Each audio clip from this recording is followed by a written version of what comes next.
బుడిబుడి అడుగులతో అల్లరి చేయాల్సిన చిన్నారి అరుదైన వ్యాధి బారిన పడింది. పాపపై పంచ ప్రాణాలు పెట్టుకున్న తల్లిదండ్రులకు కంటి మీద కునుకు లేకుండా పోయింది. పాపను కాపాడుకునేందుకు కోట్లల్లో ఖర్చవుతుందని కన్నీరు పెట్టుకుంటున్నారు. తమ ఆస్తులన్నీ అమ్మినా చిన్నారి వైద్య ఖర్చులకు సరిపోవని చెప్తున్నారు. మరిన్ని వివరాలు మా ప్రతినిధి వీరాంజనేయులు అందిస్తారు.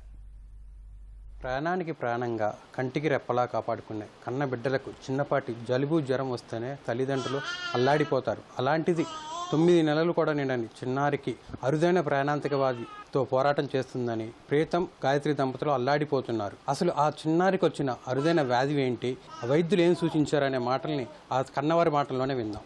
మాకు చెప్పండి, మీ పాప పేరేంటి, వయసు ఎంత, అసలు ఆ పాపకు వచ్చిన అనారోగ్య సమస్య ఏంటి? మా పాప పేరు హితైషి. తనకి ఫస్ట్ 5 మంత్స్ దాకా అందరి పిల్లలు ఉన్నట్టు యాక్టివ్గా ఉండేది. కాళ్ళు చేతులు పైకి లేపి ఆడుకోవడం అదంతా చేసేది. తర్వాత తను అప్పటిదాకా బోర్లా పడలేదు. మేబీ కొంతమంది డాక్టర్స్ని కలిస్తే టైం పడుతుంది, 7th మంత్ దాకా వెయిట్ చేయండి అని చెప్పారు.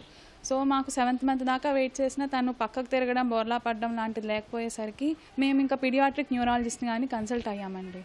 సో మేము ఫిజియోథెరపీ చేసినా కూడా తనలో పెద్ద ఇంప్రూవ్మెంట్ లేకపోయేసరికి మళ్ళీ మేము డాక్టర్ని కన్సల్ట్ చేస్తే ఆయన కొన్ని టెస్ట్లు, బ్లడ్ టెస్ట్లు అవి చేసి ఇంకా ఇది జెనెటిక్ ప్రాబ్లం అయి ఉండొచ్చు, ఇది ఒక SMN అనే జీన్ లేకపోవడం వల్ల పాపలో మజిల్ స్ట్రెంత్ అనేది లేక స్పైన్ నుంచి కాళ్ళకి చేతులకి సఫిషియంట్ కరెంట్ అనేది సప్లై అవ్వక తను ఇలా వీక్గా ఉండుండొచ్చు అని ఆయన గుర్తుపట్టి ఆయన మాకు జెనెటిక్ SMN జీన్ టెస్ట్ అనేది సజెస్ట్ చేశారు. దాని తర్వాత మేము ఆ టెస్ట్ రిపోర్ట్ వచ్చిన వెంటనే Bengaluru Baptist hospital an Agnes Matthew, ఈ SMA డిసీజ్కి స్పెషలైజ్డ్ డాక్టర్, ఆవిడని కన్సల్ట్ చేశాము. ఆవిడకి ఆ రిపోర్ట్స్ అన్నీ చూపించిన తర్వాత ఆవిడ ఇది SMA type 1 అని చెప్పి ఇది చాలా లైఫ్ థ్రెటనింగ్ డిసీజ్, ఇప్పుడు మీ పాప ఆల్రెడీ క్రిటికల్ కండిషన్లోనే ఉంది, ట్రీట్మెంట్తో రికవర్ చేసుకోవచ్చు ఈ స్టేజ్లో మీరు చేయిస్తే అని చెప్పారు. సో ఇది కనుక మేము ట్రీట్మెంట్ కనుక ఇవ్వకపోతే తనకి ఇంకా క్రమేపీ ఆహారం తీసుకోవడం, ఊపిరి పీల్చుకోవడం వంటి ఇబ్బందులు కూడా వస్తాయి. ఆల్రెడీ పాపకు 10 నెలలు అయినా తను కూర్చోలేదండి. ఎక్కువ ఎత్తుకున్నా కూడా తను కొంచెం ఇబ్బందిగా ఫీల్ అయ్యి వాలిపోతూ ఉంటుంది. నెక్ అనేది కొంచెం సేపు హోల్డ్ చేసిన తర్వాత వాల్చేస్తుంది. దీనికి ట్రీట్మెంట్ ఏంటి మేడం అని అడిగితే, మేడం దీనికి వచ్చేసి జీన్ థెరపీ అని చెప్పారు. దాని పేరు జోల్జెన్స్మా ఇంజెక్షన్, దీని కాస్ట్ వచ్చేసి 16 crores అని చెప్పారండి. సో మీరు పాపని గాజు బొమ్మలాగా చూసుకోవాలి, తన లంగ్స్ని మీరు ఎంత ప్రొటెక్ట్ చేసుకుంటే తనకి అంత బెటర్ లైఫ్ ఇవ్వగలరు అని చెప్పారు. జోల్జెన్స్మా అనే ఇంజెక్షన్ 16 కోట్ల రూపాయలు అని చెప్తున్నారు కదా, అంటే ఏంటి ఇంజెక్షన్, ఎక్కడ దొరుకుతుందని చెప్పారు, ఎలా తీసుకురావాలి, పాపకి ఎలా ఇవ్వాలని చెప్పారు వైద్యులు? ఇది యుఎస్ నోవార్టిస్ మ్యానుఫ్యాక్చరర్ తయారు చేస్తారని చెప్పారు. ఇది ఇంపోర్ట్ చేసుకోవాలని చెప్పారు. ప్రస్తుతం మా ఉద్యోగాల్ని కూడా పక్కన పెట్టి పాప కోసము ఈ డబ్బు ప్రయత్నాలు, ట్రీట్మెంట్ కోసం తను జాగ్రత్తగా చూసుకోవడం కోసమే స్పెండ్ చేస్తున్నామండి. కొత్త గారు మీరు చెప్పండి, ఇప్పుడు 9 నెలలు అంటున్నారు పాపకి, ఈ సమస్య ఉందని తెలిసాక మీరు ఎలా? మేము పెళ్ళైన తర్వాత, పాప పుట్టిన తర్వాత మేము చాలా ఆనందంగా ఉన్నామండి. 4th, 5th మంత్కు పాప అందరి పిల్లలానే ఉండేది, మేము చాలా హ్యాపీగా ఉన్నాం, మాకు లైఫ్ బాగుంటుందని అనుకున్నాం. సడన్గా కొంచెం తన డెవలప్మెంట్ డిలేస్ రావడం, హాస్పిటల్ చుట్టూరు తిరగడం, దాని తర్వాత ఇది SMA అని చెప్పేసి నిర్ధారణ అయిన తర్వాత ఒక్కసారిగా మా లైఫ్ అనేది మొత్తం రివర్స్ అయిపోయినట్టుగా అయిపోయిందండి.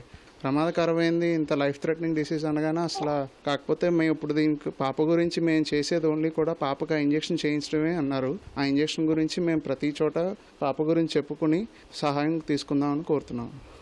ఈ వ్యాధి ఉందని గుర్తించి ఎన్ని రోజులు అవుతుంది, ఇంజెక్షన్ ఎంత సమయంలో చేయాలని చెప్పారు వైద్యులు? దీనికి పాపకి ఇంజెక్షన్ ఒక 2 monthsలో ఇమ్మని చెప్పారండి, ఇస్తే బెటర్ రిజల్ట్స్ ఉంటాయని చెప్పారండి. ఇప్పుడు మీకు 16 కోట్ల రూపాయలు అంటే తలకు మించిన భారము, అంటే ఎలా ఇప్పుడు ఆ డబ్బుని ఎలాగా మీరు సమీకరిస్తున్నారు, ఎవరి మీద ఆధారపడ్డారు, ఏంటి? మేము ఇట్లా క్రౌడ్ ఫండింగ్ గురించి అని చెప్పేసి ఇప్పుడు మాకు తెలిసిన మాధ్యమాల పరంగా అందరినీ కూడా ఆర్థిక సాయం చేయమని కోరుతున్నాము. ప్రభుత్వాన్ని కూడా మాకు సాయం చేయమని కోరుతున్నాము.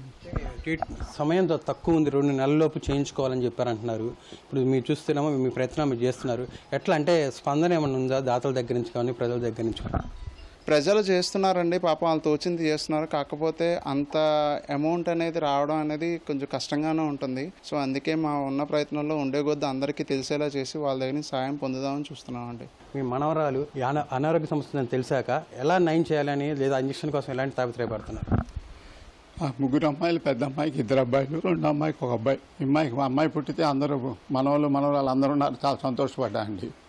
అనుకోకుండా 7వ నెలలో ఇది బయటపడిన దగ్గర నుంచి అసలు మాకు అసలు ఏం చేయాలో ఒక 4-5 రోజులు మాకు అసలు మైండ్ బ్లాక్ అయిన తర్వాత నుంచి కొద్దిగా రెక్టిఫై అయ్యి జనాల దగ్గరికి వెళ్ళి అడుగుదామని క్రౌడ్ ఫండింగ్ దాలు వసూలు చేద్దామని నిన్న ఛాంబర్ ఆఫ్ కామర్స్లో మీటింగ్ పెట్టి అందరికీ అన్ని అసోసియేషన్లకు తెలియచేద్దామని ఈ 4 రోజుల నుంచి కొద్దిగా గట్టి ప్రయత్నాలు చేస్తున్నాం సార్. మీరు దయించి మాకు ఈ కొద్దిగా జనాల దగ్గరికి తీసుకెళ్ళి మాకు క్రౌడ్ ఫండింగ్ ఏర్పాటు చేయవలసిందిగా కోరుతున్నాం సార్.